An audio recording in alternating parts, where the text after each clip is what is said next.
A Ucrânia diz que atingiu com mísseis um depósito de munições russo na península da Crimeia. Moscovo diz que vai investigar as explosões. São os últimos números revelados pela agência da ONU para os refugiados. Mais de 10 milhões de pessoas saíram da Ucrânia desde o início da guerra.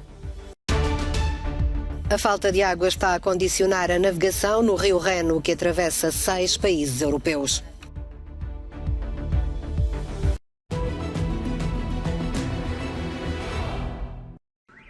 A Ucrânia disse que atingiu esta terça-feira com mísseis um depósito de munições russo numa base aérea militar na península da Crimeia. A informação foi confirmada por testemunhas que falam em pelo menos 12 explosões. De acordo com as autoridades locais, uma pessoa morreu e 5 ficaram feridas. O líder da administração regional da Crimeia disse que ainda é muito cedo para falar sobre as razões do ataque, que agora vai ser investigado por uma comissão. Sublinhou que a prioridade é assegurar um perímetro de segurança. Através de uma declaração, o Ministério da Defesa russo declarou que não houve qualquer ataque a depósitos de munições e que nenhum equipamento aerotransportado foi danificado. As garantias de Moscovo não evitaram longas filas para abandonar a região. Mais de 10 milhões e meio de pessoas saíram da Ucrânia desde o início da invasão da Rússia. São os números mais recentes do Alto Comissariado da ONU para os Refugiados, divulgados no dia em que a Ucrânia anunciou um reforço de meios para retirar civis das áreas que ainda controla no Donbass. Esta terça-feira, Moscou anunciou a destruição de um depósito de munições ucraniano que armazenava mísseis construídos nos Estados Unidos. Se a informação for confirmada, trata-se de um duro golpe para as tropas de Kiev. Entretanto, na Europa, o apelo de Volodymyr Zelensky sobre uma proibição de entrada na União Europeia de todos os cidadãos russos está a ganhar força. A proposta divide os 27. O governo finlandês de Sanna Marin é um dos exemplos de quem concorda com o presidente ucraniano. Do lado de Moscovo, a resposta foi rápida. Neste caso, a irracionalidade do seu pensamento está fora da escala. Isto só pode ser visto de forma extremamente negativa. Qualquer tentativa de isolar a Rússia ou os russos é um processo que não tem perspectivas. O espírito de tais iniciativas também não é muito bom, para dizer o mínimo. A atenção da comunidade internacional continua centrada nas instalações da central nuclear de Zaporizhia, a maior da Europa, atacada várias vezes nos últimos dias. As forças pró-russas anunciaram esta terça-feira que vão reforçar as defesas antiaéreas na central para evitar que seja atacada.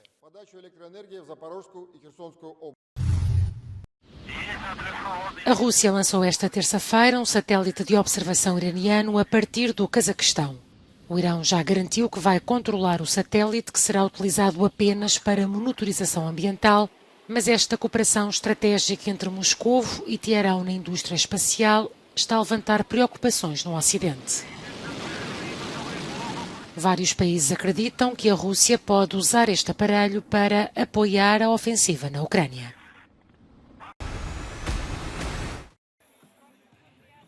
A casa de Donald Trump foi alvo de uma rusga do FBI. Foi o próprio ex-presidente dos Estados Unidos que revelou esta segunda-feira que a casa que tem em Mar-a-Lago, Palm Beach, no estado da Flórida, foi alvo de uma busca de agentes da Polícia Federal. Em comunicado, o antigo presidente diz que depois de trabalhar e cooperar com as agências governamentais relevantes, esta rusga, sem aviso prévio, não era necessária nem apropriada.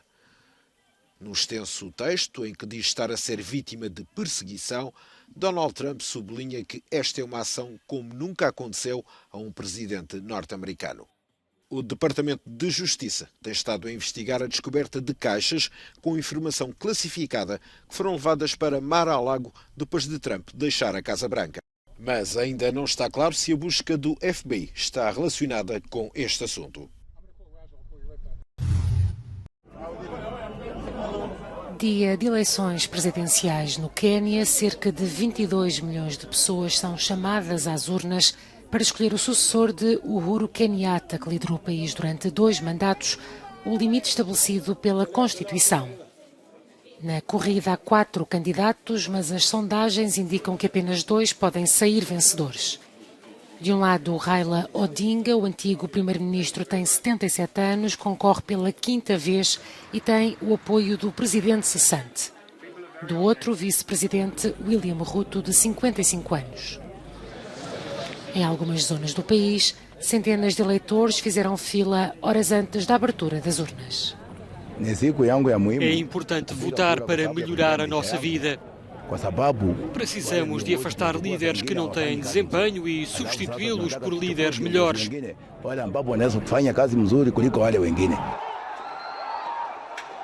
Os quenianos esperam uma votação pacífica.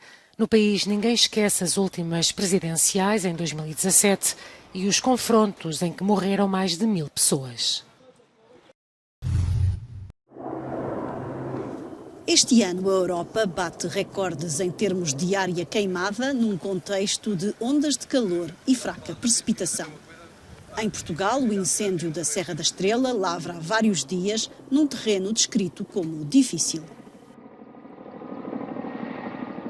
Está-se a recorrer às estratégias necessárias indicadas a cada fase e a cada momento, desde a utilização de maquinaria pesada através de máquinas de rastros, material de sapador, veículos, tudo aquilo que podemos e temos à disposição, nós iremos utilizar para conseguirmos resolver esta situação.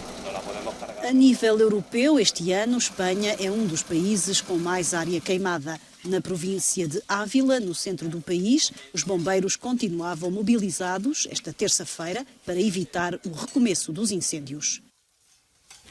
No sul de França, 3.000 pessoas foram obrigadas a abandonar as casas e os parques de campismo.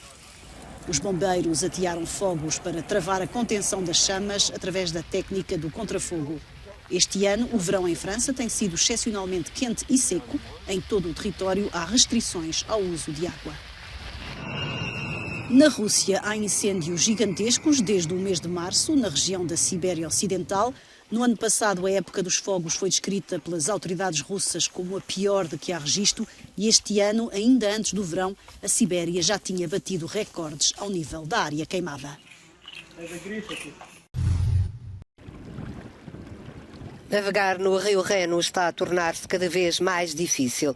Devido à seca, o rio está a sofrer de água baixa e as embarcações têm de calcular todas as possibilidades a cada viagem. 2,5 metros é o nível de água que permite que a navegação interior funcione suavemente no rio.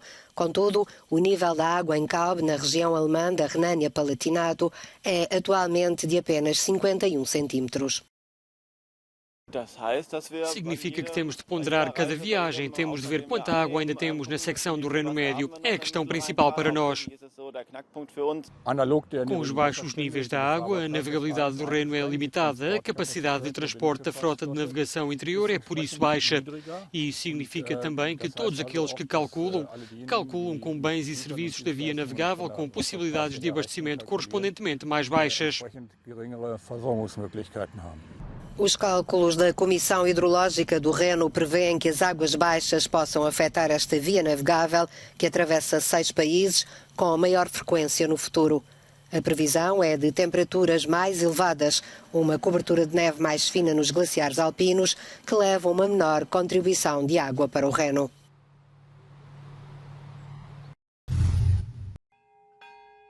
Três dias depois de Hiroshima, é a vez de Nagasaki assinalar o 77º aniversário do bombardeamento atómico norte-americano.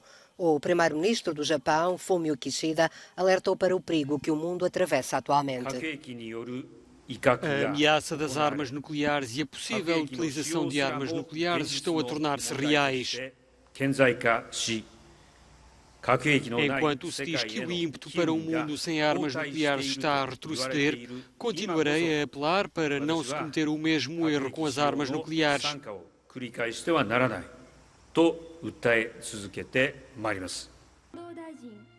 Takashi Miyata, um sobrevivente da bomba atómica, faz um paralelo com a atual guerra na Ucrânia. As sirenes de ataque aéreo a tocarem na Ucrânia fizeram-me lembrar o medo que senti quando a bomba atómica foi lançada. O bombardeamento da cidade japonesa de Nagasaki com a bomba de plutónio Fat Man, a 9 de agosto de 1945, causou uma terrível devastação humana e contribuiu para a rendição do Japão e o fim da Segunda Guerra Mundial.